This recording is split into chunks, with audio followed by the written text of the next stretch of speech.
तो आज पूरे भारत में इसको क्रांति के रूप में किस तरह देखा जाए, अतः मैंने यूपी स्टेट को चुना क्योंकि वहाँ पे सबसे कम प्रगति वाला स्टेट है, वहाँ कम पढ़े लिखे लोग हैं, उनको वायर का क्या इम्पोर्टेंस है उसके बारे में जानकारी देने के लिए 2009 में नवंबर 11 तारीख को मैंने यूपी के अंदर हमारा राम रत्ना पथ, जिसके अंदर एक हमने बस बनाई, उसके अंदर हम राम रत्ना ग्रुप के सभी प्रोडक्ट को रखा और करीब 21 दिन की यात्रा में हमने 3397 किलोमीटर और यूपी के करीब 100 गांव और शहर में और करीब हमने 4000 इलेक्ट्रिशियनों को कांटेक्ट किया।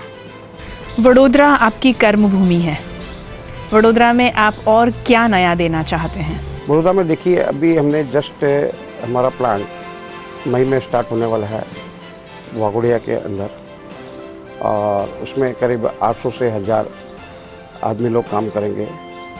साथ ही साथ वहाँ पे हमारा दिमाग में है कि वहाँ स्कूल खुले, वहाँ कॉलेज खुले, इंटरनेशनल स्कूल खुले, हॉस्पिटल का प्रावधान हो। साथ साथ जो है कि सरकार की दोपहर को बच्चों को लंच दिया जाए, जो गरीब स्कूलों में दिया जाता है, वो हमारी एक इच्छा है। वाघोड़िया तालुका में एक ऐसी व्यवस्था हम करना चाहते हैं कि बड़ौदा शहर तो ही है, एक तालुका भी जो है पूरे हिंदुस्तान में नाम आए, कि जिस तरह जो नागदा में ग्वालियर ग्रुप के नाम से जाना जाता है, तो उस तरह का एक ध्यान में है कि वहाँ के जो वाघोड़िया तालुका के लोग हैं उनको किसी तरह की तकलीफ ना हो, उसका एक ध्यान में रखा जाएगा। इन शॉर्ट वाघोड़िया तालुका को आप एडॉप्ट कर रहे हैं, ये भी कह सकते हैं? हाँ बिल्कुल, एडॉप्ट का जब आदमी एडॉप्ट करता है तो ही उसके बारे में विचार कर सकता है, वरना जो है, क्योंकि वहाँ हमने कहा कि वहाँ पे हम इस तरह की व्यवस्था कर रहे हैं कि जो जेंट्स काम करेंगे उसके साथ लघु उद्योग के रूप में लेडीज़ों को भी वहाँ पे काम मिले। तो आदमी भी काम कर रहा है और लेडीज़ भी काम कर रही है। हमारे यहाँ पे जो भी फैक्ट्रियाँ हैं उनके अंदर हम लंच और डिनर उनको देते हैं। तो अतः लेडीज़ भी अगर काम करती है और जेंट्स भी काम करता है तो उनको घर की चिंता नहीं रहती है। साथ ही उस इंडस्ट्री के साथ एक छोटे स्टोर रहेंगे जो उसके अंदर उनकी डे टू डे की जो रिक्वायरमेंट है वो पूरी हो सकती है। उनको बच्चों के रखने के हिसाब से आय के रूप में एक रूम रखा जाएगा, जिससे कि वो बच्चों को वहाँ छोड़ के भी अपने सर्विस पे जा सकती है। लॉन्ग टर्म थिंकिंग को हर एक युवा के लिए जरूरी मानते भाई जी का निजी जीवन काफी सरल एवं पारिवारिक है। मातृदेवो भव, पितृदेवो भव के सूत्र को उन्होंने जीवन में आत्मसात किया है, जो उनकी कंपनी राम रत्न नाम में झलकता है। धार्मिक भावना से सराबोर इनके दिन का प्रारंभ ईश्वर पूजन से होता है। जहां वे एक नम्र पुत्र हैं, वहीं भावुक दादा भी हैं। तो यत्र नार्यस्तु पूज्यन्ते रमन्ते तत्र देवता को सार्थक करते हुए पत्नी को भी अपनी सफलता का हिस्सेदार मानते हैं। राम रत्न ग्रुप, ये नाम क्यों रखा गया आपकी कंपनी का? देखिए, राम जो है मेरे पिताजी का नाम है, उनका पूरा नाम रामेश्वर लाल, उसका हमने शॉर्ट करके राम लिया है, और रत्नी देवी मेरी मदर का नाम है, और उसी के हिसाब से ये राम रत्ना ग्रुप की शुरुआत हुई इस नाम से। आपकी सफलता करीब करीब हम गिने तो 37-38 ईयर हो गए आपको इस फील्ड में।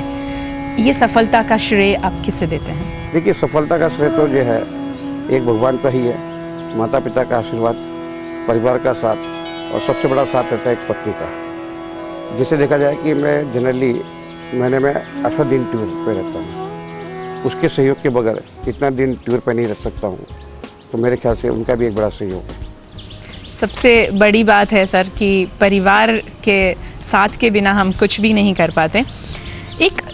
अगेन एक पर्सनल सवाल है, आपको क्या क्या शौक़ है? अगर शौकिया तौर पे अगर हम पूछें तो आपको जर्नी करने का शौक़ है, रीडिंग, म्यूज़िक सुनना या फिल्में देखना, क्या आपको सबसे ज़्यादा पसंद है? फिल्में तो मैं देखता नहीं हूँ, टीवी का भी इतना बहुत ज़्यादा शौक़ नहीं है।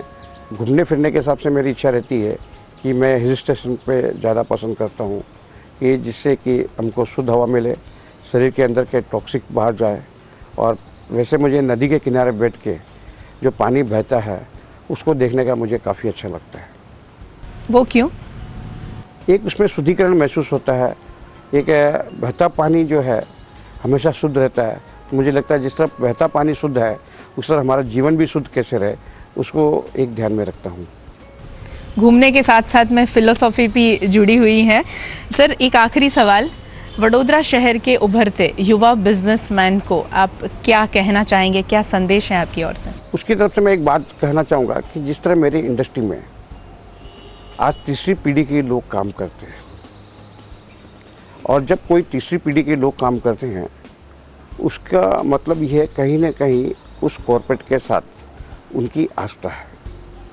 आज हम युवा पीढ़ी को देखते हैं, एक जॉब मिला 6 महीना हुआ छोड़ना चाहते हैं।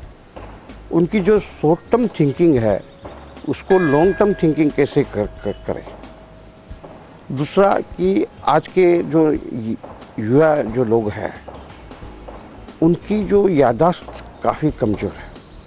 याददाश्त कमज़ोर होने के पीछे मेन कारण ये होता है, आदमी का मन कहीं ना कहीं भटकता है। कंसंट्रेशन की कमी। हाँ, उसको मन को कैसे केंद्रित किया जाए, तो वो केंद्रित करने के लिए जो है कि योगा जो है और प्राणायाम जो है, वहाँ से मन काफ़ी संतुलित रहता है। आज उनका एक भविष्य का एक लक्ष्य बनना चाहिए कि मैं, ऐसा नहीं कि कोई भी नौकरी मिली और मैं काम करने लग जाऊँ। उसके अंदर उसके दिमाग में ये रहना चाहिए कि मेरा भविष्य क्या है, मैं क्या बनना चाहता हूँ। आपको समझ में आया कि नहीं है कि मैं आज टेक्निकल हूँ, तो टेक्निकल में ये होना चाहिए कि मैं टेक्निकल के इस ऑर्गेनाइजेशन में प्रेसिडेंट कैसे बन जाऊँ। अगर मार्केटिंग में है तो ऑल इंडिया में इस ग्रुप का या किसी भी ऑर्गेनाइजेशन में एक बड़ा रूप कैसे लूँ। जब तक आपका लॉन्ग टर्म विजन नहीं होगा ना, तब तक आदमी को सफलता नहीं मिलती। खाली एक एजुकेशन से कुछ नहीं होता है। एजुकेशन एक रोल करता है, एक उसका इम्पोर्टेंस है, लेकिन उसके साथ जो हमारे अनुभवी जो टीम है, उनका हम सहयोग कैसे लें, उस चीज़ का एक ध्यान रखने की ज़रूरत है। बहुत अच्छी बात बताई सर आपने। कंसंट्रेशन और जो आजकल मैं तो ये कहूँगी कि जंपिंग वाली जो बातें आ चुकी है ना, कि आज 6 महीना हमने यहाँ काम कर लिया और 6 महीने बाद हमने कहीं और काम कर लिया और फिर आगे सोचेंगे, ये जो एक मेंटालिटी है उसे चेंज करनी होगी। उससे भी आगे एक बात सर ने बताई, प्राणायाम।